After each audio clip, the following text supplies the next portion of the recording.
Stranger Things 5 came out, and naturally I watched it. And apart from its very weird release schedule, like a month apart for one half of the season, for the first half of the season, and then the second half of the season, comes out on like the 26th of December, and then the last one comes out on New Year's.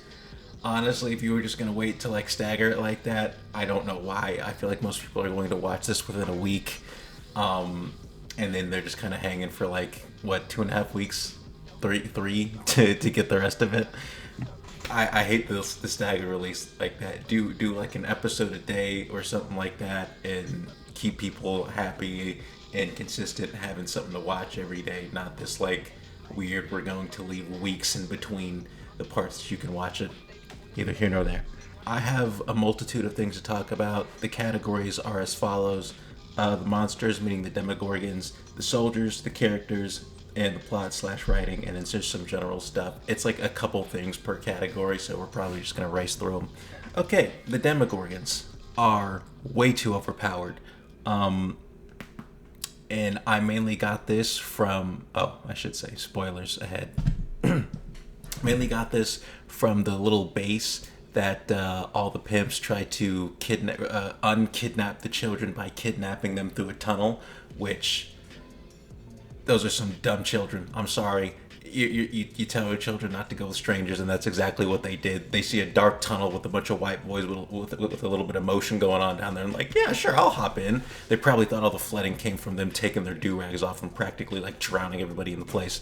But anyway, they're on this base, and the Demogorgons pop out at your party. They're with the gang. They're shaking their dreads and all that, right? And then the soldiers, oh my god.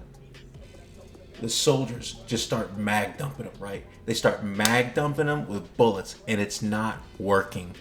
And right off the bat, I'm like, what are these guys made out of? Aircraft grade aluminum? Why can they not? Like, bullets aren't going to do the job? I know we haven't killed the Demogorgon yet, but the one that attacked like Mike's family, like the Wheeler's family and all that, he got like stabbed by the bottle later with all the traps. Like, oh my god, he got like a Looney Tunes freaking 2x4 with nails in it come and stab him in the chest. He got freaking trapped in barbed wire, hit with the sledgehammer. Like, they're monsters, and they're powerful and they're deadly, sure, but they're invincible? What? Like, how can they take this much damage?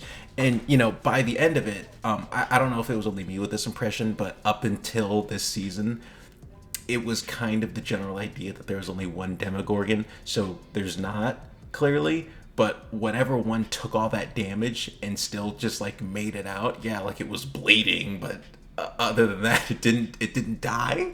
It didn't bleed out or something like that? I don't know if that's, like, a hive mind thing, or Vecna's, like pushing through the freaking Cobby lame toy as a morale boost to make him not bleed out as fast or something, but I don't know how they're not taking damage or dying from these injuries. Even getting lit on fire, as we see later in the base fight, still didn't kill them. They were fine. When Vecna comes through the little portal door, the fire just stops and he's okay. And it's like, okay, then what's going to do it? What's going to kill these people, right? Okay, so the soldiers and the Demogorgons kind of go hand in hand. So this is the soldiers category. This is one of the most egregious things. The soldiers, when the first portal opens up from the upside down, they stand in a circle around the portal with loaded, fully automatic like M16s. And as soon as the thing pops up, oh my god, I'm recording again. And as soon as the thing pops up, they're still in a circle looking directly at the dudes that they've been like training with this whole time and, you know, eating with. There's fucking Mike from like the ammunition closet down the way in the base, and they just start lighting the thing up in direct crossfire. They're shooting each other, not like literally, but like the thing is coming up from the middle, and they're just like as the thing comes up directly like across from each other. It's like, are these trained military soldiers? Is this the National Guard? If they like took too many hits from the freaking vape pen or something like that, why the frick are they in a circle, fully automatic, just letting loose with no regard for anything around them. And then like that whole fight, that whole like breakdown of things was literally just for Demogorgons to kill people. That was it, and just to buy time for Vecna to come in and do the whole thing with Will, so that he can start like snapping their necks and breaking their bones, which is like the only way for them to die, I guess. You have to like physically just to get them to just stop. Some other minor points with a couple minor points. The lieutenant dude who gets captured, I believe who it was, just pisses on the big flesh wall. No one's gonna say anything about that. You just think, oh yeah, there's plenty of trees around here that I could piss on. I'm gonna go piss on the thing that's like threatening to invade our world or is blocking. It's like the thing from Halo Reach, the big dome staging ground thing, the big cloaking device for the Covenant like armada that's coming at them. You're like pissing on that thing, and there could be damn well like a Demogorgon right there ready to pop out and just snatch your wiener straight off. Like, why are you peeing on that of all things, right? Also, US soldiers, Hop and 11 just killing US soldiers. Like, they're not, the US soldiers aren't, I mean, you know, there's the whole reveal at the end of episode 4 where they reveal like they have the other lady who was part of the program, like 08 or something like that. But before they even knew that, they thought it was Vecna, and it's not. So like they're not even doing anything wrong as far as they know. And Hop just like double clutches the grenades, and they're dead. When the soldiers come after Hop and 11 fight the guys and all that, they're carrying out body bags. They have killed US soldiers. Like, yeah, we're giving it to them, guys. I mean, maybe with the Russians, but we're killing US soldiers who were just doing their job. You're in a place where you're not supposed to be, and rightfully so. They're like engaging you.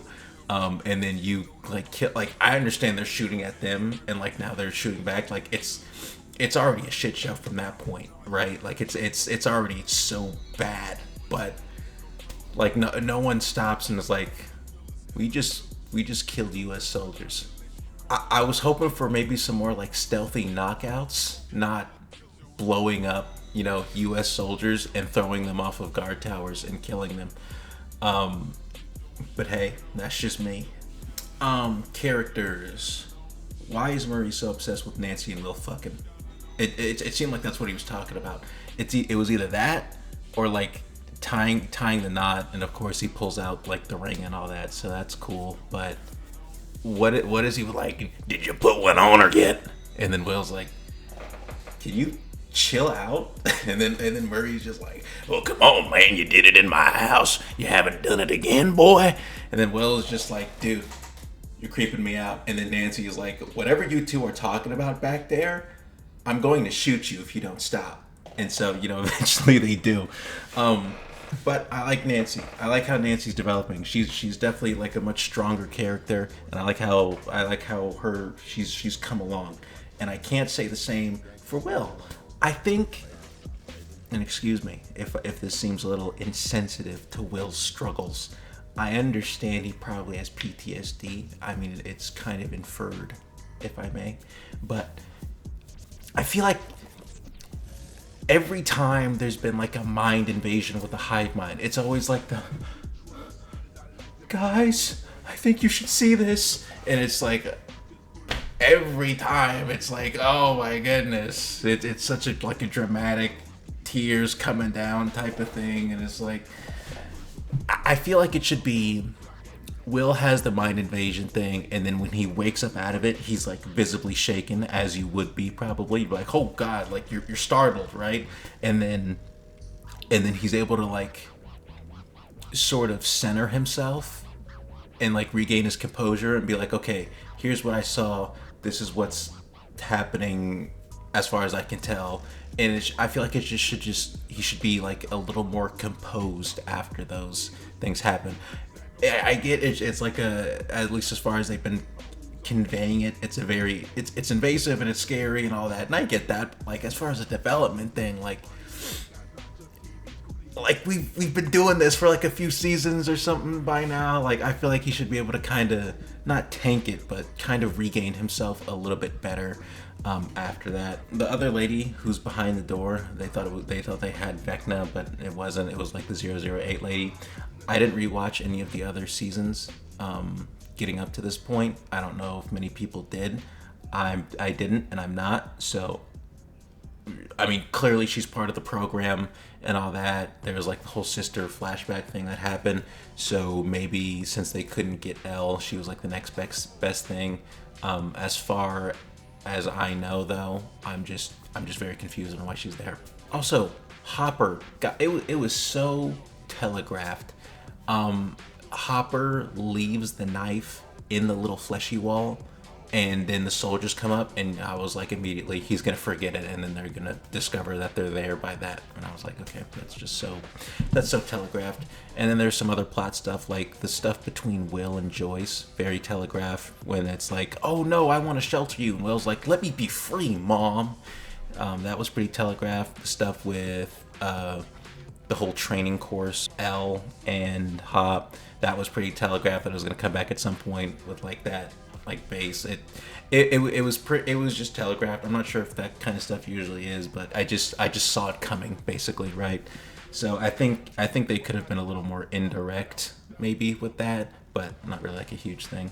All right, last but not least, just some general stuff. The Wheeler family getting attacked was pretty ballsy. I think that was like pretty sick. I mean, it sucked seeing them get like messed up like that, but I don't know. I wasn't expecting that to happen, and then they did it, and I was like, holy freaking crap! Shout out to Ted for going to town with the golf club. Not for very long before he got his like shit blown smooth off, but you know he tried to crease the Demogorgon's foes, but then the Demogorgon like creased his J's right back at him, snatched his chain right off his chest. So I think that was pretty ballsy, and it was really cool. Oh, and what's the like? I didn't watch the other seasons. I completely forgot why like Eddie and the Hellfire Club thing is so controversial to wear around the school. Why is Henderson like being so guarded with the fact that he got the like shit beat out of him? I don't understand that. And then on the top of that, Steve is so abrasive towards him. Like, you see your friend and he's visibly hurt bad, and you're like, dude, you missed the burn, bro. Like, and then they want to do the whole, oh, we're not talking anymore, which I feel like is really stupid. I feel like it's conflict for the sake of conflict between those two characters. I feel like these characters, at least as they relate to each other, are so far past that, especially considering the current circumstances at the time when Henderson eventually like found them. Like, stuff has gone, like the burn went wrong and all that, and it's like, you're gonna do this now? Like, I feel like you should know better, and maybe that's the point. It's like, oh, you guys are really gonna be so like abrasive now, and I think like towards the end of this like episode 4, like getting to that part, it's like their conflict doesn't really exist anymore. It's like a very short-term thing. Is your friend okay? And also, is this really the time to be like, well, oh, you're not talking to me, I'm not talking to you? Like, come on, man, really? I'm sure the whole Eddie thing and the Hellfire Club thing was a big deal. I just forgot why, and I'm not gonna go back and figure it out. It's not like a docked point. I just don't know. I just don't remember. Overall, though, I know that like some of that was kind of negative. Some of that was just kind of like a general thing, but I still feel pretty like immersed in it. I did enjoy watching it. It was just like some of these points were kind of weird. Seeing multiple Demogorgons come out, that was genuinely really cool. I did enjoy seeing that. Like, it was like for this whole time, sort of like the alternates from the Mandela catalog. It's just been like this one alternate, this one Demogorgon, or like one at a time, something like that, just kind of doing stuff on their own to keep it low key. But now we're making the big move, right? Also, Holly's talking to strangers. Maybe just all the kids in there just don't listen worth a dang to anything their parents say, because like the one thing, don't talk to strangers, don't go with strangers. And you know, those two kids who went with freaking Lucas, they got snatched. Yeah, but overall, like, I enjoyed it for the most part. Just some more than questionable things, right? But yeah, that's it.